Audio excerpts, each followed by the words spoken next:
Good afternoon, everybody. Welcome to Murrumbateman Field Days for 2023. My name is Michelle O'Neill, and this is my horse Squiggles. We have a little business called Cherry Tree Equine down the edge of the Snowy Mountains, and today we're going to talk to you about finding your perfect equine partner. Now, I'm sorry, guys and girls, please note I said equine partner. There'll be no Tindering here today. This is all about how do you find that horse that is the horse of your dreams, and how do you find that horse and keep that horse that is going to be everything that you want it to be. And in my job, I do horsemanship clinics all over the country, and I see a lot of horses that are really, really, really not suitable. I see people go out and spend a lot of money on horses, and then I see their hearts get broken because the horse isn't what they hoped it would be, and it doesn't do what they wanted it to do. And, you know, not only is that an emotionally draining experience, it's also a very financially draining experience. You know, it costs a lot of money to make that sort of wrong decision. So over the years, we've spent a lot of time and done a lot of work on helping people to actually find the right horse, and to make sure that, you know, when they buy a horse, it's a horse that they can keep for as long as they want to, or as long as possible, and making sure that it's a horse that is everything that their equine dream wants it to be. You know, we don't ride horses and have horses, you know, because we like, even though we do spend a lot of money, we don't do it because we like spending money. We do it because there's a dream associated with these big, beautiful animals with these big, watery eyes, okay? There's a dream that's associated with riding off into the sunset. There's a dream that's associated with, you know, having this friend who does everything that we want when we want. So, you know, this is what, you know, when you go to buy a horse, you're not buying a horse, okay? Next time you are thinking about buying a horse, you got to look at a horse, forget about the fact that you're buying a horse, because what you're actually buying is a dream. And, you know, that's great, okay? That's why we all do it.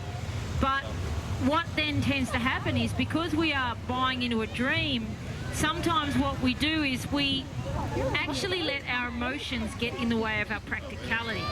And what happens as a result of that is we end up falling in love with the pretty Palomino mare that's just started or whatever, and it's just not the horse that suits us, okay? So we need to get back to the basics of looking at what we need as opposed to what we want, okay? Everybody who wants a horse, but everybody who wants a horse doesn't need every type of horse. And, you know, this old man, I bred him, he's been with me his whole life.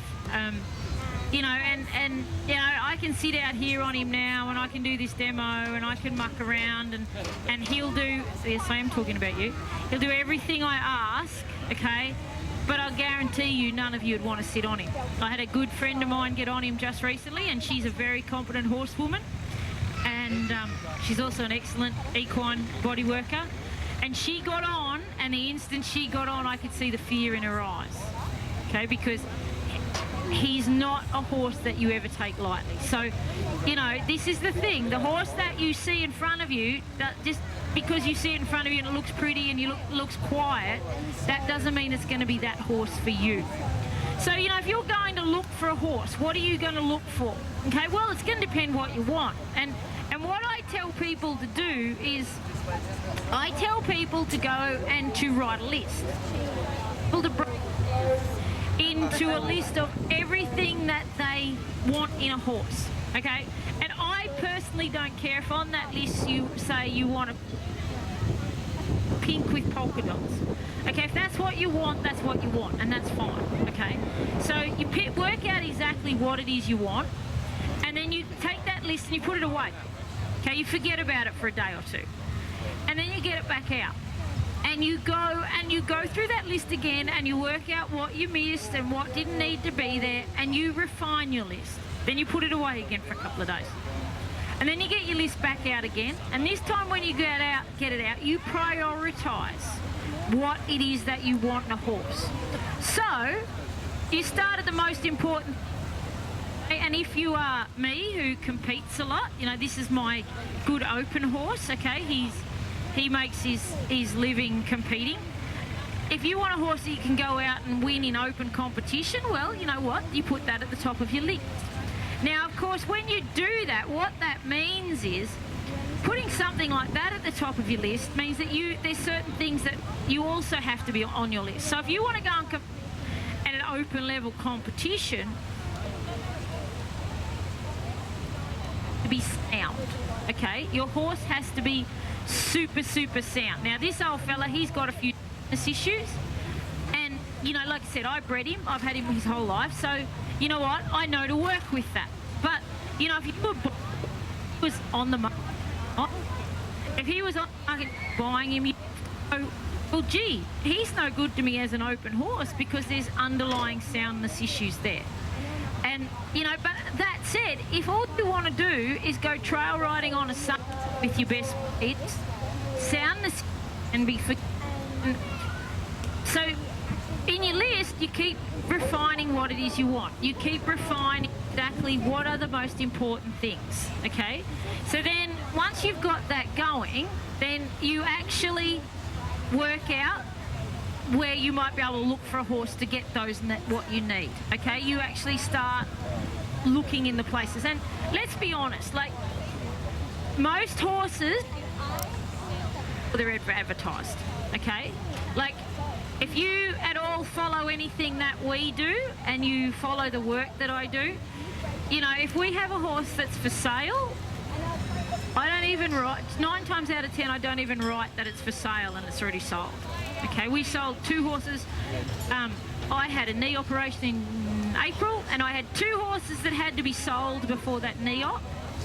And I lit things of them up on my Facebook page. I never once actually stated that they were on the market, and both of them found perfect homes. Okay, so, you know, you need to be talking to people who are in the game. You need to be communicating with people who are in the know about what it is you're looking for. You need to be making sure that people who you trust are looking out for.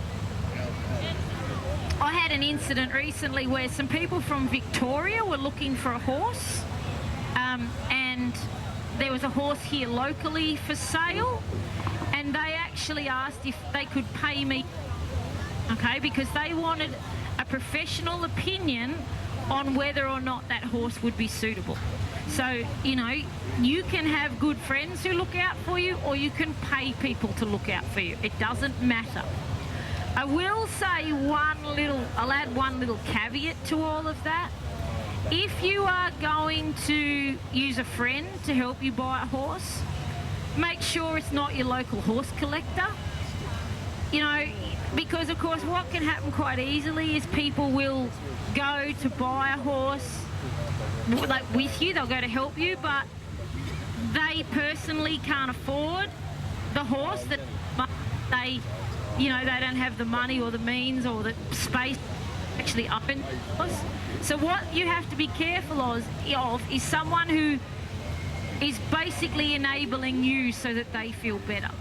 And you know, I've seen it happen time and time again where someone was taken to look at a horse, and the person that went to look at the horse is the local horse collector. Okay, and so therefore the horse that was purchased wasn't suitable because the person who was looking at the horse wasn't thinking about the client, they were thinking about themselves. Okay, so please always be aware of that fact.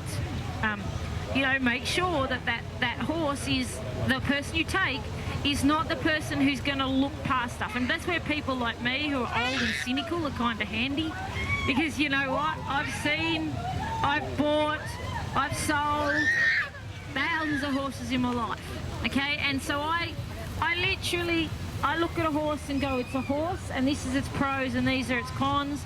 I look at you and I go, this is where your strengths are, this is where your weaknesses are. And you know, like, you are better off to probably spend $400 paying a professional to go and look at a horse than you are to go and spend, you know, $40,000 and buy a horse that's not suitable. And it was interesting, that story I was telling you about the horse, the people from Victoria. One of the things about that horse was the lady who was selling it, who I don't know, she had actually paid somebody else to sell the horse for her. And that person who was doing the selling actually stopped replying to messages to potential purchasers. And so I smelt a rat and told the buyers to not go near it, okay? Because at the end of the day, and the mother, it was for a child, the mother rang me up. She was like, I have a 14-year-old child in tears. And I said, well, at least you haven't bought a horse that's worth a whole heap of money that's no good and broken. Okay, so, because I had no emotion. There was no hassle for me to ring them up and say, don't buy this horse. There's something going on here. Okay, why am I not hearing back from this person who's meant to be selling this horse? So, you know, that's where you need that voice of reason. And, you know, like, let's be honest, like, it's very easy to turn up somewhere and look at a horse and fall in love with it. And it's why I always give people the advice, do not take the horse float when you go to look at the horse. Okay, the first time you go to look at a horse, leave the horse float at home. And there's another reason for this. This old fella thinks that he should be able to go somewhere and do something. He thinks it's a bit unentertaining. Thank you. One of the other reasons to leave horse float is not only does it give you as the purchaser the freedom to go home without the horse, it's degrees of separation. You know, like when you're standing there and you've got your hand on the horse and you can feel him and you can smell him and you can hear him breathe, it's very easy to fall in love with him. However, once you drive away, that's when you start to see all the things that you miss. That's when you start to go, oh, hang on, that horse had a funny back leg. Oh, hang on, that horse wouldn't stand still while Michelle stopped to talk, okay? You know, oh, hang on, that horse kept rolling his ear back in a funny way. There might be something going on there. But the other reason that I always tell people to never take the float with them, and this happened to me, I had a half-brother to this gelding that I put on the market, and there's nothing wrong with the gelding. He'd been an amazing horse for me, but he wasn't good enough to compete at the level that I wanted to compete at. So I put this other gelding on the market. Again, I told 3 people I was going to sell him, and I told 3 people the price. And a lady from Victoria rang up, and she said, you know, they were interested in him, and I was like, yep, no worries. And so they came up, and the day they came, now remembering that I teach this stuff, the day they came, I wasn't quite prepared for them to have the float in tow. And that was okay, so because I sort of went, oh, because again, I'd bred this horse, and he is a beautiful horse, there's nothing wrong with him. But the daughter got on the horse and fell in, you could just tell, like straight away, she fell in love with the horse. She actually said to her mother, we're buying him. She's like, that's it. So then, about halfway through the negotiation, the mother made the mistake of saying to me, are you negotiable on the price? Now, I'm not dumb, despite what some people will tell you. And I'm like, you're already here with the float. You've driven all the way from Victoria with the float. Your daughter has already said she's in love with the horse and she's taking him home. So when the mother says, are you negotiable on the price? I just went, no. I already knew I had the sale. I didn't need to give any money away. You know, and that's the reality of it. Like, but if they had turned up without the float and they'd been a bit hesitant, I might have come down 1,000 or 2. But you know what? I knew that money was in my bank account. So I just said no. The end of the day, for people like me, horses are our business. And, you know, whether if I can make an extra couple of $1,000s out of a horse sale, well, that pays a few more bills. I'm not stupid. You know, I have no plan B. There is no other way. Although I do see my father-in-law standing in the tent. Maybe he's my plan B. No, joking. He's not even listening. But, you know, like, this is the thing. There is B in there. A few more dogs, a horse more. Well, guess what? I'm gonna. Okay, so, but, you know, there are certain times when I will tell people to not buy a horse and to walk away, and it's any time you feel uncomfortable about the deal, any time that the owner is not willing to ride the horse. Okay, if you turn up somewhere to look at a horse and the owner will not get on the horse, get in your car and drive away. Something is going on, okay? Anytime that the owner is a bit dodgy about when and where, like as a seller, you have to be quite open and quite easy to get along with. And if you know me, I'm not always easy to get along with, but if you're coming to buy a horse from me, I'm going to be super nice. Okay, I'm going to go out of my way to be a bit more polite than I often am, okay? Because, you know, you're about to spend a lot of money with me and I really would like you to... So, you know, any time that people are... and we talk about getting scammed and all that kind of stuff, you know, you guys know when to smell a rat. Okay, you know when something looks a bit dodgy. It's the same in in buying horses. And the other thing that a lot of people are finding out lately, and this is, when I first started talking about this stuff, it wasn't such an issue, but we've seen a big explosion in recent years in horse auctions and big horse auctions, where there's a lot of money involved. Just be aware, if you buy a horse at auction, you have no ability to go back to the seller if you have a problem with the horse. So let's say I put him through a big auction and you got him home and you started to compete on him and your vet said, oh, there's something a little funny with that horse. And your vet then checked him out, and if you did, you would literally find this horse has issues in all four legs. You can ring me up and complain all you want. You bought that horse at an auction, bad luck. Okay? So it's one of the reasons why you won't see me sell a horse in auction. But there's some big auctions going around, and there's a lot of horses being put through those auctions that people are getting home and they're finding out that they buck, or that they do this, or that they do that.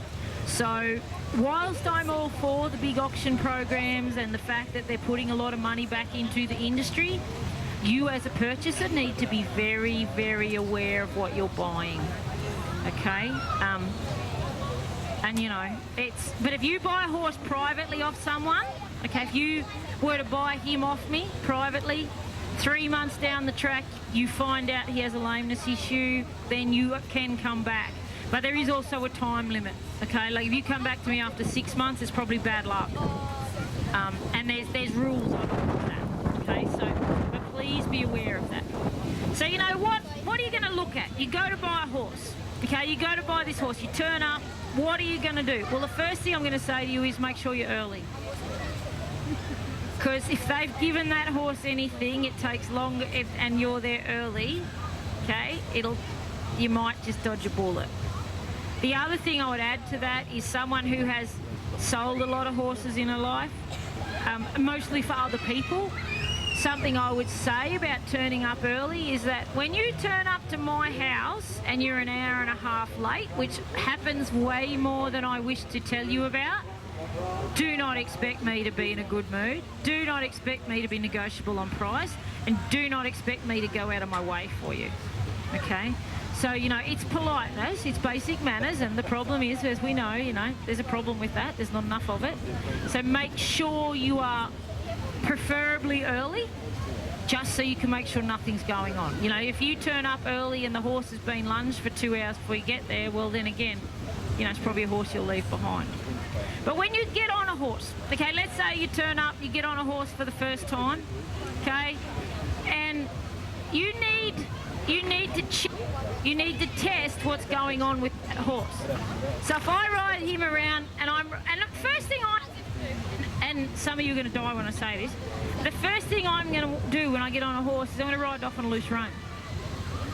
Now, you might want to go and do advanced dressage, I don't know, but if you can't ride that sucker around on a loose rein, there is something really, really wrong, okay? If you do. You know, like some of you guys crowd have been to my clinics and I know all of your horses, like you can ride them all around on a loose rein. This is going to be the first thing I'm going to do, okay? The second thing I'm going to check is I'm going to check if they bend. Now, why am I going to check to see if a horse bends? Well, because firstly, I just want to know whether it knows to give to pressure. But secondly, I need to know if it knows what it is to be pulled into a one-rein stop or bent to a stop. So you start at the standstill, run your hand down, open your hand up to give their nose, okay? Now this old fella, because there's a bit going on today and he's, you know, in a bit of a mood, he's going to probably want to walk off. But you know, what he's doing is not bad, okay? It's not unreasonable in the environment he's in, okay? So what I really want him to do is I want him to not move, okay? I want him to stay like that. When I ask him to give his nose, I want him to give his nose, okay? So that's the first thing. Then what I'm going to do is I'm going to cough, okay? Because I don't know about you guys, but, you know, horses, you don't tend to lose control of a horse at the walk. Okay, it tends to be, you know, at speed that they disappear. So I'm going to ask this horse, ask him as I get going if he can flex from a trot. Okay, now, what are the telltale signs you're looking for here? If you got on a horse and asked it to do what I just did and it shoved its head in the air and went to leave town, there's something going on. Now, it could be sore, the horse could be sore, there could be a training issue. And I'll give you, again, another real example, okay, is that we actually, she's still at home. We have a horse at home at the moment that clients actually sent me, they had this horse in the paddock, they weren't using it, they haven't been using it, so they said, well, you know, maybe you can sell it for us. So they sent me the horse, and I got on the horse at home the other. I'd groundworked this horse for 3 to 4 weeks before I got on it. I was a little concerned there was a soreness issue in the horse, okay? I'd had my good friend Jessie Trent Smith come and look at it, and we knew there was a problem. I got on this mare the other day, last Wednesday. I got on this mare, and I will tell you all, I'm never getting on her again, because you know what? My life is not worth it. And I got on this mare the other day and I walked her off and there was nothing. And I literally could not reach down on my right rein and ask her to do that. I couldn't, okay? Because anytime I did, the mare tightened up. She felt like she was going to like literally leave town. Okay, I didn't know what she was going to do, but she wasn't staying with me. And I did the groundwork session this morning. I was talking about connection, and I was talking about how your horse has to be dialed in with you. And I was saying to my mum later, I said it was literally like there was no communication there. It was literally like someone had cut the telephone line and that horse wasn't talking to me. You know what? I walked her 5 metres and I knew straight away. And I've rung the owners, I've told her they can have her back. I've told her I will not sell her, I will not put my name on her. Because there is something, A, her training is not very good, but B, there's something physically wrong. Now, like I said, I had a fair idea about that before I got on it, but getting on it has proved it. So, you've checked that your horse knows to flex, okay? You have... Sorry, there's a sound system in my pocket. You've checked that your horse knows how to flex, okay? You check that you can do this on your horse and they're going to be happy with it. Okay, so, and it doesn't fight you, it doesn't shove its head in the air, it doesn't run off, it doesn't do anything like that. That's a good start, okay? That's a good start. So then you start to do what you want to do with your horse. Now, this is where you need to think about taking it to the next level. And I once had a lady to look at a horse and she wanted to do, I think it was camp drafting or something with a horse that I was selling. And she came and she got on the horse and she wouldn't canter it.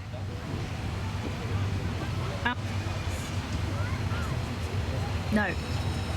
If I want to go and be a camp drafter or I want to go and do a speed event, if the day you come and get on that horse you're not willing to ask it to move, if you feel uncomfortable on the horse, okay, that's probably a sign that that horse is not suitable for you.